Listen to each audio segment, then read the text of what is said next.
આજનો જે લેક્ચર છે એ આપણે ગુજકેટના એમસીક્યુ માટે ફોકસ કરવાનો છે, પરંતુ જે વિદ્યાર્થીઓ જેઈને બી ફોકસ કરે છે તો એમને પણ ધ્યાનમાં રાખવું જોઈએ.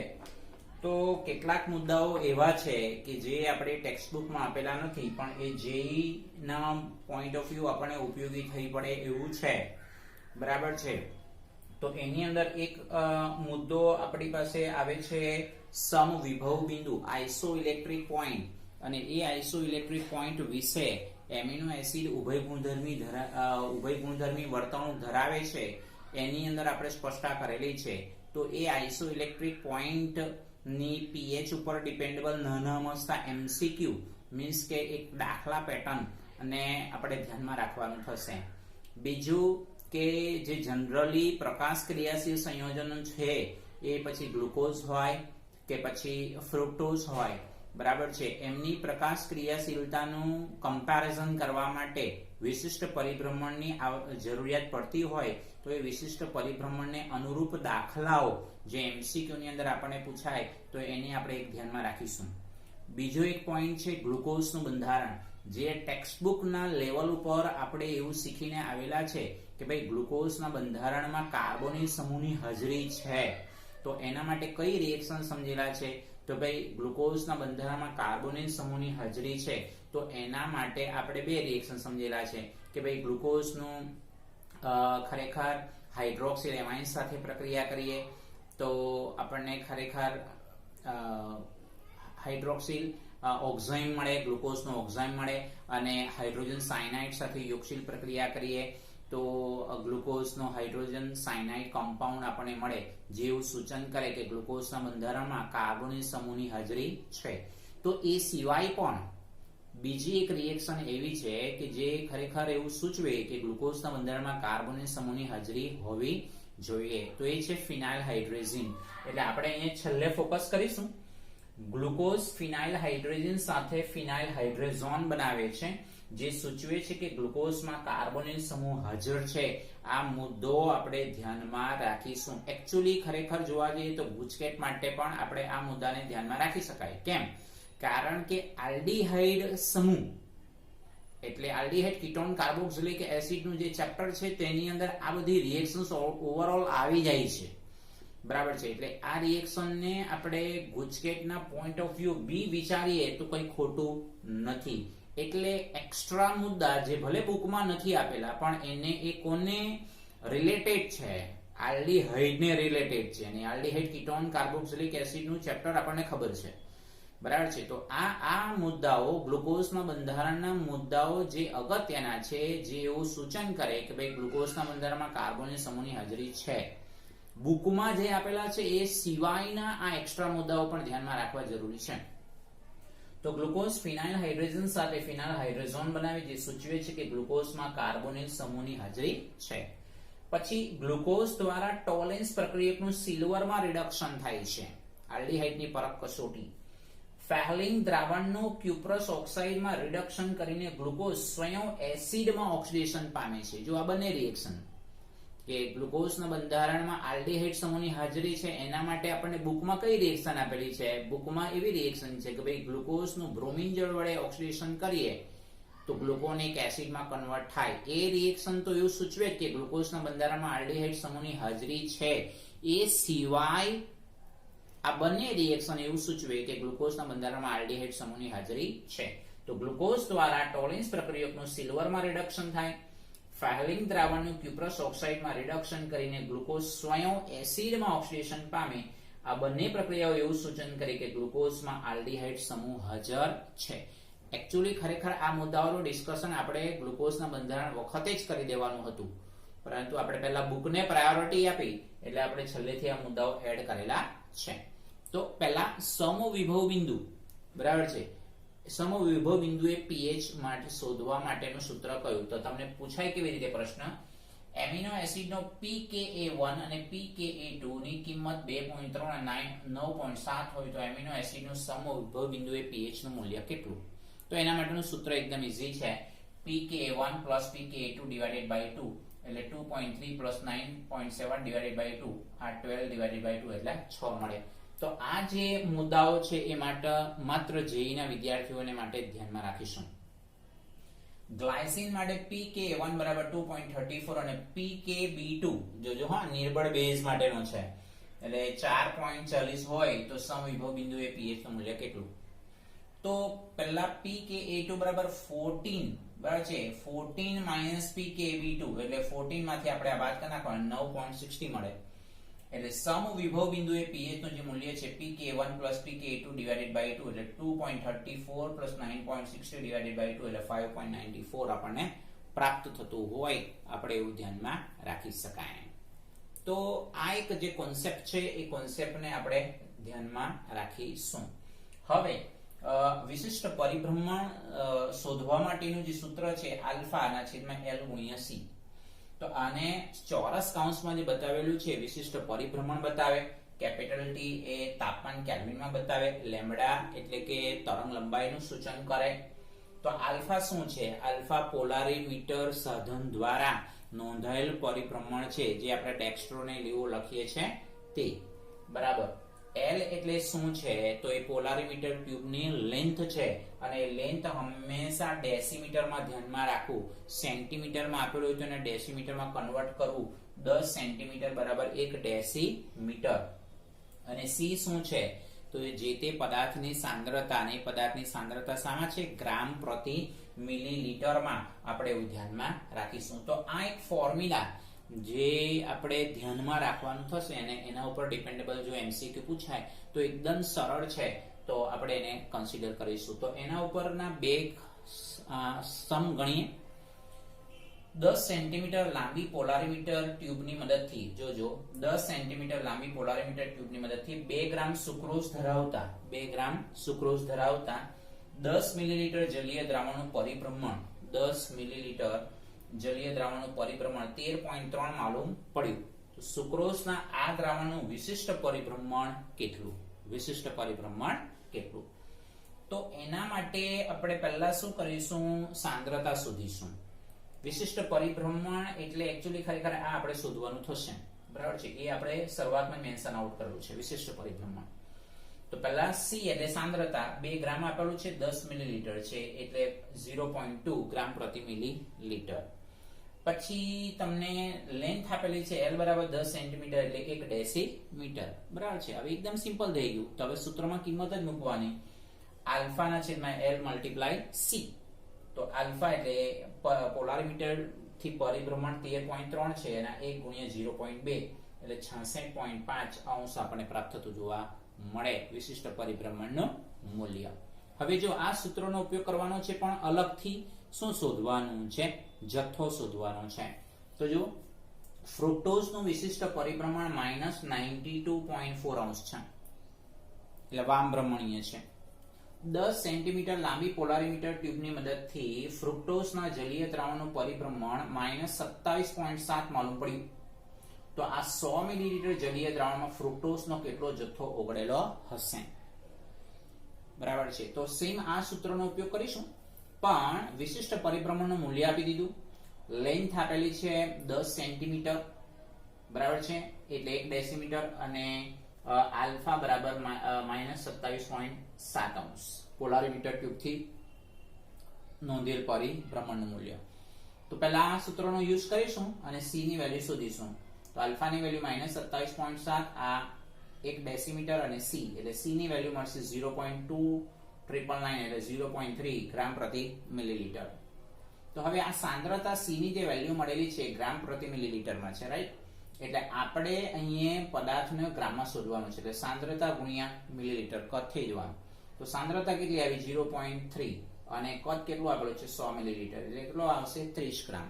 એટલે આમ જલીય દ્રાવણમાં ફ્રુક્ટોઝનો 30 ગ્રામ જથ્થો ઓગળેલો હશે આપણે એવું ધ્યાનમાં રાખીશું. તો આ એક કોન્સેપ્ટ બરાબર છે જેના પોઈન્ટ ઓફ વ્યૂ કોમ્પિટિટિવ લેવલને માટે આપણે ધ્યાનમાં રાખવાનું થશે. તો કે ભાઈ આ વિશિષ્ટ પરિભ્રમણની કેમ જરૂરિયાત પડી? તો એના માટેની બી વિગત આપણે અહીંયા લખેલી છે. વાત કરી તે બે સંયોજનોની પ્રકાશ ક્રિયાશીલતાની સરખામણી કરવા માટે વિશિષ્ટ પરિભ્રમણનું મૂલ્ય જરૂરી બને છે. તો કે ભાઈ ગ્લુકોઝનું પરિભ્રમણ દક્ષિણ ભ્રમણીય હોય, બસ એ ફ્રુક્ટોઝનું વામભ્રમણીય હોય તો એ કમ્પેરિઝન કેવી રીતે થાય? તો આ વિશિષ્ટ પરિભ્રમણના મૂલ્યો પરથી થતું જોવા મળે. બે સંયોજનોની પ્રકાશ ક્રિયાશીલતાની સરખામણી કરવા માટે વિશિષ્ટ પરિભ્રમણનું મૂલ્ય જરૂરી બનતું જોવા મળે. અને આ ગ્લુકોઝના બંધારણ વિશેનું તો ડિસ્કશન આપણે કરેલું જ છે. તો હવે આપણે ગુજકેટના એમસીક્યુ ઉપર ફોકસ કરીશું.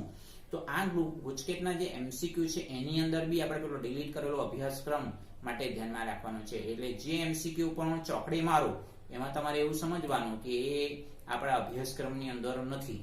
બરાબર છે. હું તો બધા જ એમસીક્યુ કરાવીશ ગુજકેટમાં પૂછાયેલા અત્યાર સુધીના, કારણ કે જેઈના વિદ્યાર્થીઓને માટે બી ઉપયોગી થાય. તો જેઈના વિદ્યાર્થીઓ બધા જ એમસીક્યુ કરવાના. જે બોર્ડને પ્રાયોરિટી આપે છે, બરાબર છે, તો એમણે ચોકડી મારેલા એમસીક્યુ, બરાબર છે, જે સિલેબસમાં નથી તે પૂછાશે નહીં, એવું આપણે ધ્યાનમાં રાખવાનું રહેશે. બરાબર છે. તો હવે એમસીક્યુ જોઈએ જે ગુજકેટમાં પૂછાયેલા છે.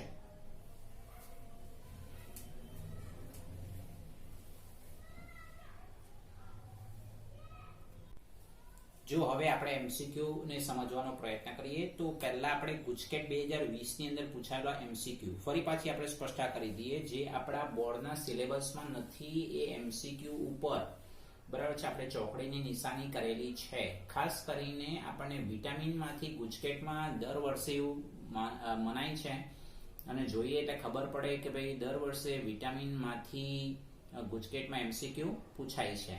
બરાબર છે. પણ આપણા અભ્યાસક્રમની અંદર વિટામિનનો આખો ટોપિક જ નથી, એટલે કોઈ પણ પ્રકારનો એમસીક્યુ પૂછાશે નહીં. એટલે બહુ સિલેક્ટેડ તમે બોર્ડમાં બી બહુ સારી રીતે સારો સ્કોર કરી શકો, ગુજકેટમાં પણ ખૂબ સારો સ્કોર કરી શકો.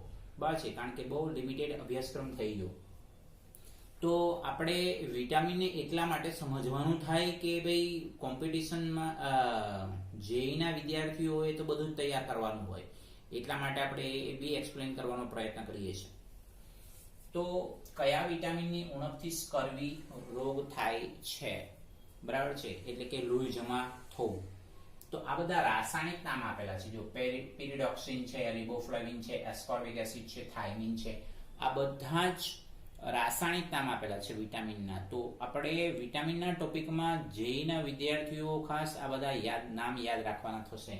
ભાઈ થાઇમિન એટલે વિટામિન B1, એસ્કોર્બિક એસિડ એટલે વિટામિન C, વિટામિન B2 એટલે રિબોફ્લાવિન, પેરિડોક્સિન એટલે વિટામિન B6.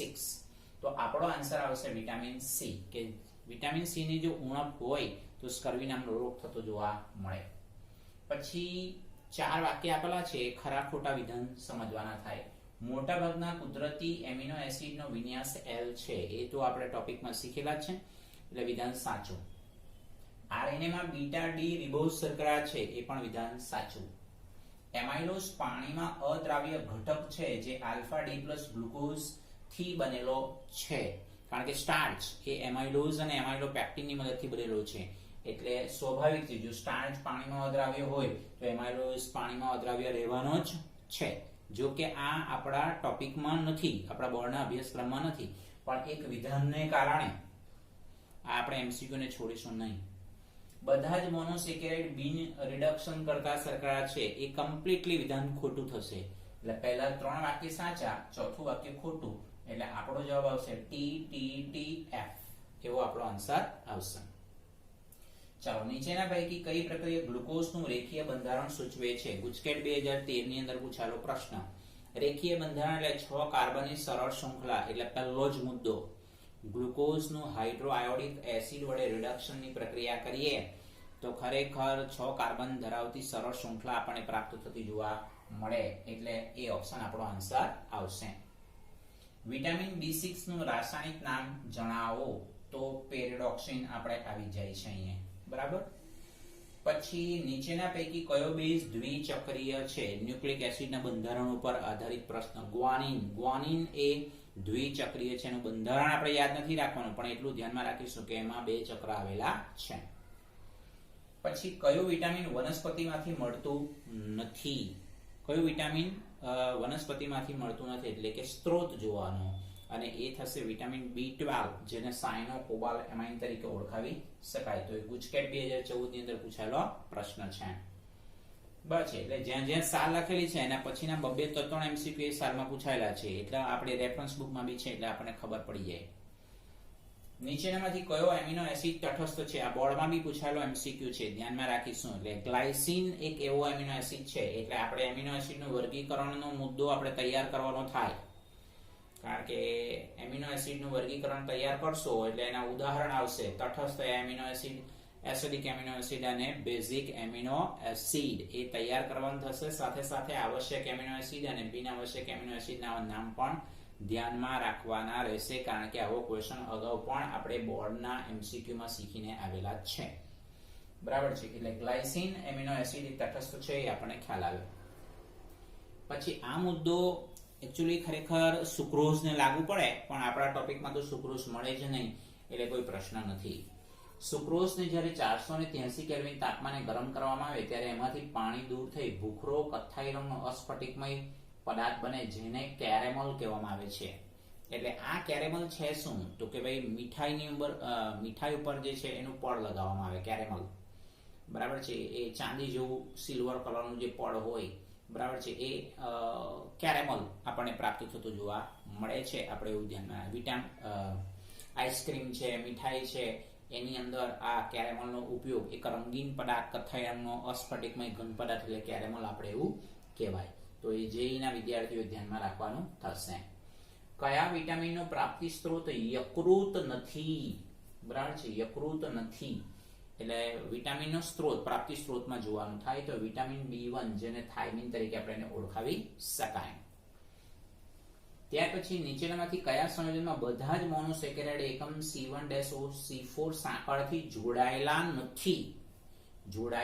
નથી?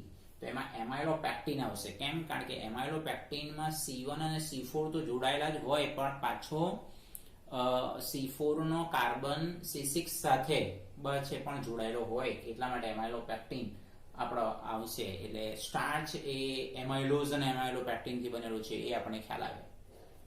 ચાલો, વિટામિન B1 નું રાસાયણિક નામ ગુજકેટ 2016 ની અંદર પૂછાયેલો પ્રશ્ન. વિટામિન B1 એટલે આપણે હમણાં જોઈ ગયા થાઇમિન. ઉત્સેચકોમાં સહકારક તરીકે કયો આયન હોઈ શકે નહીં? સહકારકનો મતલબ શું થાય? તો આપણને એટલું ખબર છે કે ઉત્સેચકો પ્રોટીનના બનેલા હોય.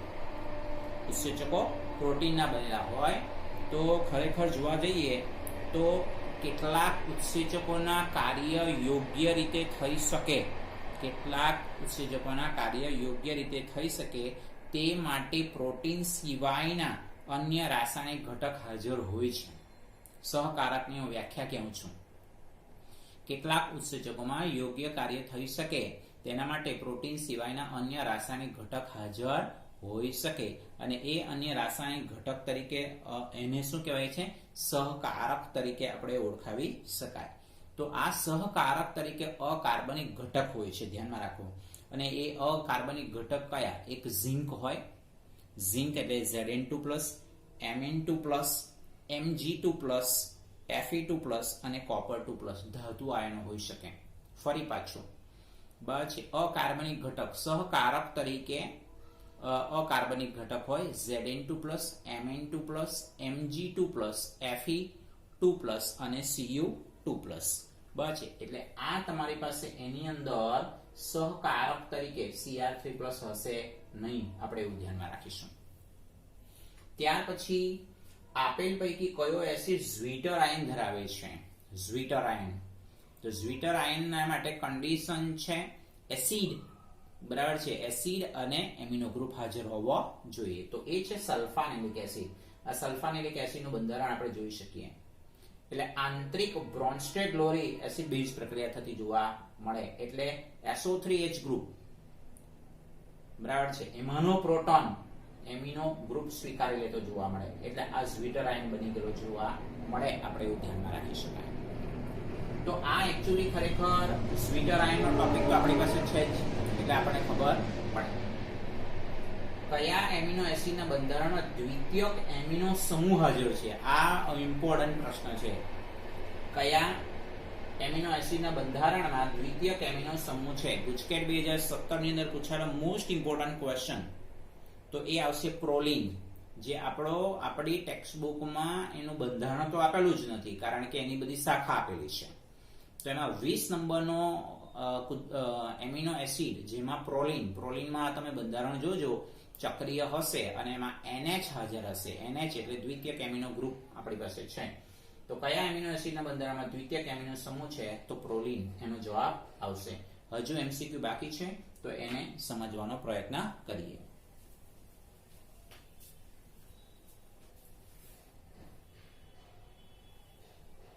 ચાલો હવે આગળ જોઈએ MCQ. નીચેના પૈકી કયું પ્રોટીન સિલ્કમાં હોય છે? બરાબર છે, નીચેના પૈકી કયું પ્રોટીન સિલ્કમાં હોય છે? સિલ્ક એટલે રેશમ. વાળ છે, નખ છે, રેશમ છે, બરાબર છે, એની અંદર કેરેટીન નામનું બરાબર છે પ્રોટીન આપણી પાસે હાજર હોય છે, તો આપણો આન્સર આવશે કેરેટીન. બરાબર. ત્યાર પછી નીચેના પદાર્થો પૈકી કયા કાર્બોહાઈડ્રેટનું ગળપણ સૌથી વધારે છે? કાર્બોહાઈડ્રેટનું ગળપણ સૌથી વધારે છે.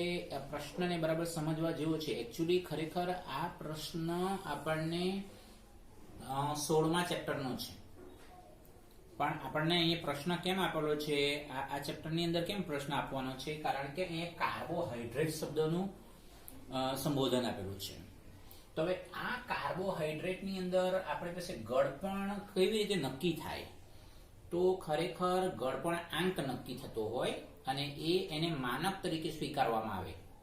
જેમ આપણે પેલું ડી અને એલ વિન્યાસ કેમ આપણે માનક તરીકે સ્વીકારેલું ગ્લિસરાલ્ડિહાઇડ ને, તો તેવી રીતે સુક્રોઝનો ગળપણ આંક 100 જેટલો લેવામાં આવે સુક્રોઝનો. બરાબર છે. તો એની અંદર સેકેરિન, એલિકેમ, એસ્પાર્ટેમ ને સુક્રાલોઝ. તો આ પ્રશ્નને બરાબર સમજવા જેવો છે. તો ગળપણ આંક જુઓ, સેકેરિનનો 550 છે, એલિકેમનો 2000 છે, એસ્પાર્ટેમનો 100 છે અને સુક્રાલોઝનો 600 છે. તો પણ જેમ ગળપણ આંક સૌથી વધારે, એનો મતલબ શું થયો? સૌથી વધારે ગળ્યો પદાર્થ કહેવાય. તો એકચ્યુઅલી ખરેખર આન્સર આપણને મળવો જોઈએ એલિકેમ. આ બધા કૃત્રિમ ગળ્યા પદાર્થો છે અને કૃત્રિમ ગળ્યા પદાર્થો કયા કયા? સેકેરિન, એલિકેમ, એસ્પાર્ટેમ.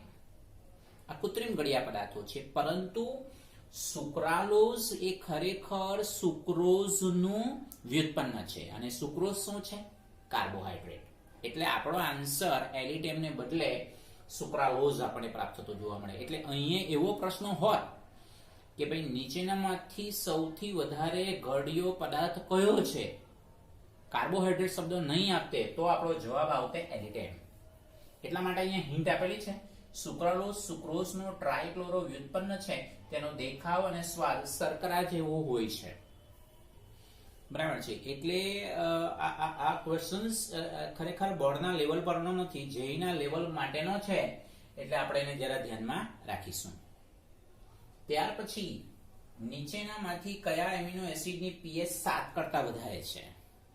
હવે pH નું મૂલ્ય 7 કરતા વધારેનો મતલબ શું થયો? Basic amino acid. એટલે જો ફરી પાછો એમિનો એસિડના વર્ગીકરણ માટેનો મુદ્દો આવી ગયો. એટલે આ તમારે ખાસ કરીને તટસ્થ amino acid, acidic amino acid અને બેઝિક એમિનો એસિડના ઉદાહરણ ખાસ કરીને ધ્યાનમાં રાખવાના થશે. ગુજકેટ 2018 ની અંદર પૂછાયેલો પ્રશ્ન છે. કાં તો તમે જરા અલગ સ્ટ્રેટેજી અપનાવો એમ કરો તો બી ચાલે. જનરલી જોવા જઈએ તો એસિડિક એમિનો એસિડમાં એસ્પાર્ટિક એસિડ અને ગ્લુટામિક એસિડ જ આવતા હોય છે. તટસ્થ એમિનો એસિડમાં ગ્લાયસિન અને એલેનાઇન બસે અને ફિનાઇલ એલેનાઇન, આ 3 તટસ્થ એમિનો એસિડમાં આવતા હોય. એટલે એસિડિક એમિનો એસિડમાંથી એના તમે ઉદાહરણ બરાબર ધ્યાનમાં રાખો, એસિડિક અને તટસ્થના. તો બાકીના જે ઉદાહરણ આવે બેઝિક એમિનો એસિડના આવશે. તો અહીં તમે જોઈ શકો ગ્લાયસિન આવવાનું નથી, ગ્લુટામિક એસિડ આવવાનું નથી, એલેનાઇન, કારણ કે ગ્લાયસિન ને એલેનાઇન તટસ્થમાં આવવાનું, ગ્લુટામિક એસિડિક એમિનો એસિડમાં આવવાનું. તો બેઝિક કયો બાકી રહી ગયો? લાયસિન. એટલે લાયસિન એ બેઝિક એમિનો એસિડ છે, જેની pH નું મૂલ્ય 7 કરતા વધારે છે. આવી સ્ટ્રેટેજી આપણે અપનાવવાની થશે. ત્યાર પછી કયો પ્યુરિન બેઝ છે? જોજો હવે પ્યુરિન, પિરિમિડિન, આ બધા વર્ડ્સ આપણી બુકની અંદર આપેલા નથી, પણ ન્યુક્લિક એસિડ ને જે સંબંધિત છે, જે એના માટેની આપણે સાઈડ ઉપર માહિતી લખી દીધી છે. જુઓ, ન્યુક્લિક એસિડમાં એડેનિન, ગ્વાનિન, સાઇટોસિન, થાઇમિન અને યુરેસિન જેવા વિષમ ચક્રીય બેઝ તરીકે હાજર હોય છે. એટલે એ ન્યુક્લિક એસિડમાં DNA અને RNA બંને આવી ગયા. હવે એમાંના એડેનિન અને ગ્વાનિન ધ્યાનમાં રાખજો, એડેનિન અને ગ્વાનિન એ પ્યુરિન બેઝ કહેવાય અથવા તો પ્યુરિનના વ્યુત્પન્ન તરીકે ઓળખાવી શકાય, જ્યારે સાઇટોસિન, થાઇમિન અને યુરેસિલ એ પિરિમિડિન બેઝ તરીકે ઓળખવામાં આવતું જોવા મળે. તો આ મુદ્દો જેઈ ના પોઈન્ટ ઓફ વ્યૂ આપણે બરાબર ધ્યાનમાં રાખવાનો રહેશે, કારણ કે આવા પ્રશ્નો આપણે ખાસ કરીને જેઈ માં પૂછાતા હોય છે. એટલે પ્યુરિન બેઝ, તો એ પ્યુરિન બેઝમાં કોણ આવે? એડેનિન અને ગ્વાનિન. તો ઓપ્શન ની અંદર કયો છે? ગ્વાનિન. તો આપણો આન્સર આવશે ગ્વાનિન. ત્યાર પછી સ્નાયુઓમાં રહેલો કયો પ્રોટીન પાણીમાં અદ્રાવ્ય છે? ગુજકેટ 2019 ની અંદર પૂછાયેલો પ્રશ્ન છે. સ્નાયુ એટલે આપણે ફરી પાછું પ્રોટીનનું આણ્વીય આકારને આધારે રેસામય પ્રોટીન અને ગોલીય પ્રોટીનને યાદ કરવાનો અને એક્ઝામ્પલ યાદ રાખવાના થશે. તો એની અંદર સ્નાયુમાં કયો પ્રોટીન હાજર છે? તો માયોસિન. એટલે આપણો આન્સર આવશે માયોસિન. પછી જે પાણીમાં અદ્રાવ્ય છે આપણે એવું ધ્યાનમાં રાખીશું. બીજી એક નોંધ લખેલી છે આપણે આ લેક્ચરની અંદર શરૂઆતમાં પેલું વિશિષ્ટ પરિભ્રમણ માટેનું સૂત્ર આપણે એપ્લાય કર્યું કે ભાઈ આલ્ફાના છેદમાં L મલ્ટીપ્લાય C. તો આ જે વિશિષ્ટ પરિભ્રમણમાં વિચલન થાય છે, ફેરફાર થાય છે, એ ઘટનાને મ્યુટા રોટેશન કહેવાય. મ્યુટા રોટેશન કહેવાય. તો એમાં ગ્લુકોઝ છે, ફ્રુક્ટોઝ છે, એ મ્યુટા રોટેશનનો ગુણધર્મ ધરાવતો જોવા મળે. એટલે MCQ તમે સોલ્વ કરો ને મ્યુટા રોટેશન જેવો શબ્દ તમને ખબર પડે તો મ્યુટા રોટેશનનો મતલબ વિશિષ્ટ પરિભ્રમણમાં ફેરફાર થવાની પ્રોસેસ, જેને મ્યુટા રોટેશન તરીકે ઓળખાવી શકાય. એમાં ગ્લુકોઝ અને ફ્રુક્ટોઝ એ મ્યુટા રોટેશનનો ગુણધર્મ ધરાવતો જોવા મળે. આપણે એવું ધ્યાનમાં રાખી શકાય. તો એક વિશેષ બાબત જે આપણને જેઈ ની અંદર ઉપયોગી થાય એવો મુદ્દો આપેલો છે. ત્યાર પછી 2019 ની અંદર જ પૂછાયેલો પ્રશ્ન, ગ્લુકોઝને ગ્લુકોપાયરેનોઝ શા માટે કહેવામાં આવે છે? એટલે ગ્લુકોપાયરેનોઝ એટલે હાર્વર્ડ પ્રક્ષેપ સૂત્રને યાદ કરવું પડે કે ગ્લુકોઝ એ આલ્ડોહેક્ઝોસ છે એ બરાબર આપણને ખબર છે, પણ ગ્લુકોઝના ચક્રીય બંધારણમાં તે પછી હાર્વર્ડ પ્રક્ષેપ સૂત્ર તમે વિચારો તો ફિશર પ્રક્ષેપ સૂત્ર વિચારો તો એની અંદર 5 કાર્બન ને 1 ઓક્સિજન પરમાણુ હાજર છે એવું ગ્લુકોઝનું ચક્રીય બંધારણ આપણને જોવા મળે. એટલે આપણે એને ગ્લુકોપાયરેનોઝ તરીકે ઓળખવામાં આવતું જોવા મળે. એટલે આપેલા ઓપ્શન પૈકી ગ્લુકોઝ એ 5 કાર્બન પરમાણુ અને 1 ઓક્સિજન પરમાણુ ધરાવતું ચક્રીય સંયોજન છે. આથી ગ્લુકોઝને ગ્લુકોપાયરેનોઝ તરીકે ઓળખવામાં આવતું જોવા મળે, જેના 2 એનોમર્સ આલ્ફા અને બીટા આપણે પ્રાપ્ત થતા જોવા મળે. જેવી રીતે ફ્રુક્ટોઝને ફ્રુક્ટોફ્યુરાનોઝ શા માટે કહે છે? અહીંથી બીજો પ્રશ્ન ઉપસ્થિત થાય. તો ફ્રુક્ટોઝમાં એનોમેરિક કાર્બન બીજો છે, જ્યારે ગ્લુકોઝમાં એનોમેરિક કાર્બન પહેલો છે. આ મુદ્દો બી આપણે બરાબર યાદ રાખીશું. તો ફ્રુક્ટોઝને ફ્રુક્ટોફ્યુરાનોઝ કેમ કહેવામાં આવે? તો સેમ આન્સર આવશે, ખાલી ફરક એટલો રહેશે. ફ્રુક્ટોઝ એ 4 કાર્બન પરમાણુ અને 1 ઓક્સિજન પરમાણુ ધરાવતું ચક્રીય સંયોજન છે. છે એટલે ફ્યુરાનને સાથે સામ્યતા ધરાવતું સંયોજન, જ્યારે ગ્લુકોઝ એ પાયરેનના બંધારણ સાથે સામ્યતા ધરાવતું સંયોજન છે. આપણે એવું ધ્યાનમાં રાખવાનું રહેશે. બરાબર છે. તો આ જે મુદ્દાઓ છે એ કોન્સેપ્ટ ઉપર ડિપેન્ડેબલ જશે.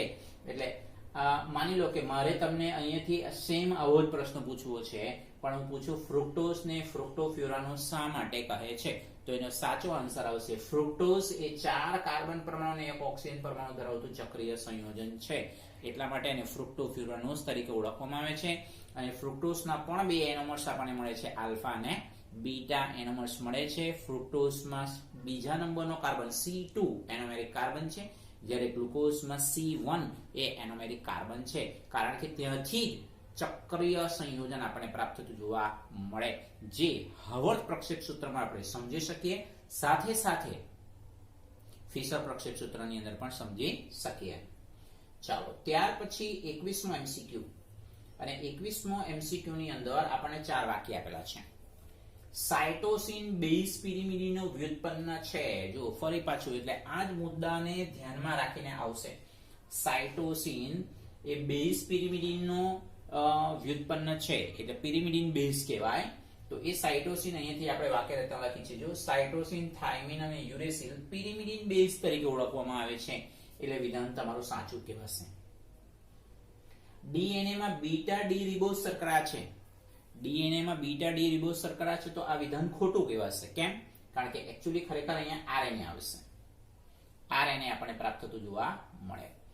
પછી ચોક્કસ પ્રોટીનના સંશ્લેષણનો સંદેશ RNA માં હાજર હોય છે, તો આ વિધાન ખોટું કહેવાય.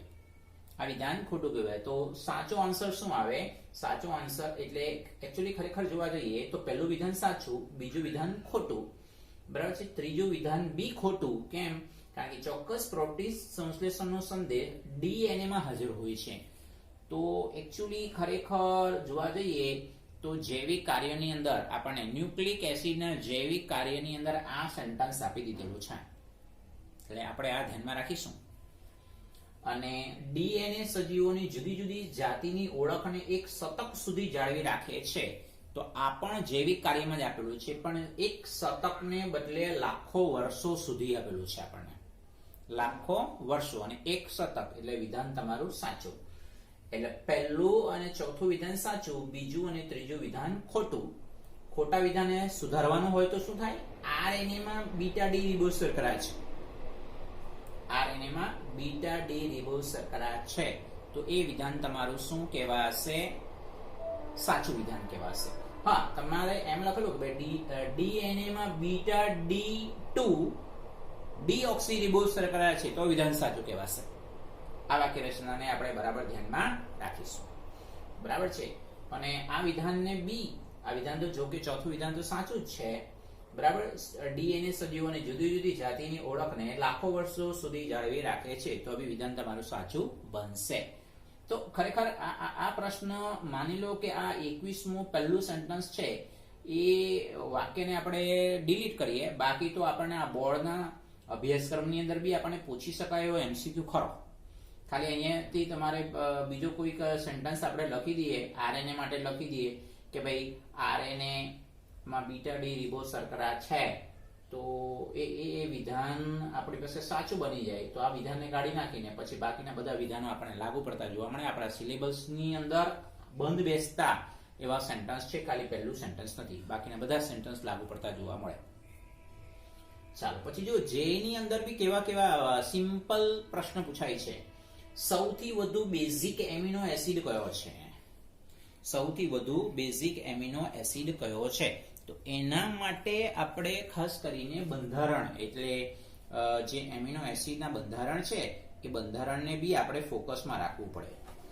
તો એની અંદર જે 2019 ની અંદર પૂછાયેલો છે પ્રશ્ન, તો એની અંદર તમે જોઈ શકો સીરીન એ તો તટસ્થ છે, એસ્પાર્જિન અને લાઇસિનમાં બે એમિનો ગ્રુપ જોવા મળે, પણ હિસ્ટિડીન નું જે બંધારણ છે એ હિસ્ટિડીન માટેની જ્યારે બંધારણની આપણે વાત કરીએ ને વિદ્યાર્થી મિત્રો, તો એ હિસ્ટિડીન માટેનું બંધારણ આપણને અહીંયા જોઈ શકાય. 19મો નંબર છે આપણી જે છે બુકની અંદર, પેજ નંબર 421 ઉપર હિસ્ટિડીન છે અને આવશ્યક એમિનો એસિડ છે, આવશ્યક એમિનો એસિડ છે. એમાં તમે જોઈ શકો તો કે ભાઈ નાઇટ્રોજનના પરમાણુ 2 છે, નાઇટ્રોજનના પરમાણુ 2 છે, તેમાંનો એક દ્વિતીયક બી આપણી પાસે છે, આપણે એવું ધ્યાનમાં રાખીશું. એટલે NH અને N, અને પછી પાછું બંધારણમાં NH2 અને COOH તો ખરું. એટલે સૌથી વધુ બેઝિક એમિનો એસિડ એ હિસ્ટિડીન આપણને પ્રાપ્ત થશે, એને ધ્યાનમાં રાખીશું. પછી આપેલામાંથી કયો બેઝ DNA માં હાજર હોતો નથી? એ પણ JEE 2014 ની અંદર પૂછાયેલો પ્રશ્ન છે. તો સાઇટોસિન, થાઇમિન, ક્વિનોલિન ને એડેનિન. તો ક્વિનોલિન નામનો તો આપણે કોઈ સાંભળ્યું જ નથી બેઝ, એટલે આપણો આન્સર રહેશે ક્વિનોલિન. અને આપેલામાંથી કયો આવશ્યક એમિનો એસિડ છે? એટલે આપણે વારંવાર ડિસ્કશન કરેલું છે કે ભાઈ આવશ્યક એમિનો એસિડ 10 છે, તો એ ધ્યાનમાં રાખવા જેવા ખરા. તો JEE માં બી આપણને આવા પ્રશ્નો પૂછાય છે, તો એ આવશે વેલિન. આપેલામાંથી કયું આવશ્યક એમિનો એસિડ છે? તો વેલિન આપણો આવશ્યક એમિનો એસિડ છે. એ પણ JEE 2017 ની અંદર પૂછાયેલો પ્રશ્ન છે, આપણે એવું ધ્યાનમાં રાખીશું. તો વિદ્યાર્થી મિત્રો, જો અત્યાર સુધી બોર્ડમાં, ગુજકેટમાં, JEE માં પૂછાયેલા MCQ લગભગ મોસ્ટ ઇમ્પોર્ટન્ટ બધા આટલા, એટલે મને યાદ છે ત્યાં સુધી આપણે લગભગ આગળ બોર્ડમાં 30 જેટલા આપણે જોયા અને આની અંદર 24 જેટલા આપણે જોયા. એટલે આટલા MCQ આપણે બોર્ડને માટે બી સજેશન કરીએ તો, બોર્ડ છે ગુજકેટને માટે બી સજેશન કરીએ તો આટલામાંથી બી ફરી પાછું રિપીટ થઈ શકે. ખાલી ફેરવીને પૂછવું હોય તો આપણે ફેરવી શકાય. જેમ કે અમે 21મો પ્રશ્ન મેં તમને કેવી રીતે અલગ અલગ રીતે પૂછવાની ટ્રાય કરેલી છે. 20મો પ્રશ્ન છે એને મેં અલગ રીતે પ્રશ્ન પૂછવાની ટ્રાય કરેલી છે. બરાબર છે. તો એ બધા જ ક્વેશ્ચનને થોડોક જે છે સ્ટ્રેટેજી અપનાવીને થોડોક ફેરફાર કરીને જો આપણે પ્રશ્ન પૂછીએ તો બહુ સરસ આપણે આ ચેપ્ટરમાંથી MCQ ની અંદર 4 માર્ક્સ મેળવી શકીએ. Thank you very much. એટલે પહેલા માર્ચ માટેની જે આપણી એક્ઝામ છે તે પહેલા જ આપણો આ સિલેબસ અહીંયા કમ્પ્લીટ થાય છે વિથ MCQ. બરાબર છે ને. આજનો દિવસ મને યાદ છે ત્યાં સુધી બુધવાર છે, એટલે એ દિવસ આપણો કમ્પ્લીટલી બસ છે કેમેસ્ટ્રીનો સિલેબસ કમ્પ્લીટ ઓવર થતો જોવા મળે. અને હવે પછી આવનારા જે દિવસોની અંદર બસ છે હવે આપણે કેવી રીતે આગળ વધવાનું છે એ આપણે જોઈશું. ડિફિકલ્ટી સોલ્વ થઈ જશે બસ છે, અને સ્કૂલની અંદર આવશું તો ડિફિકલ્ટી સોલ્વ કરવાનો આપણને પ્રશ્ન બસ છે ખૂબ સરળતાથી આપણે પ્રાપ્ત થઈ જતો જોવા મળે. Thank you very much.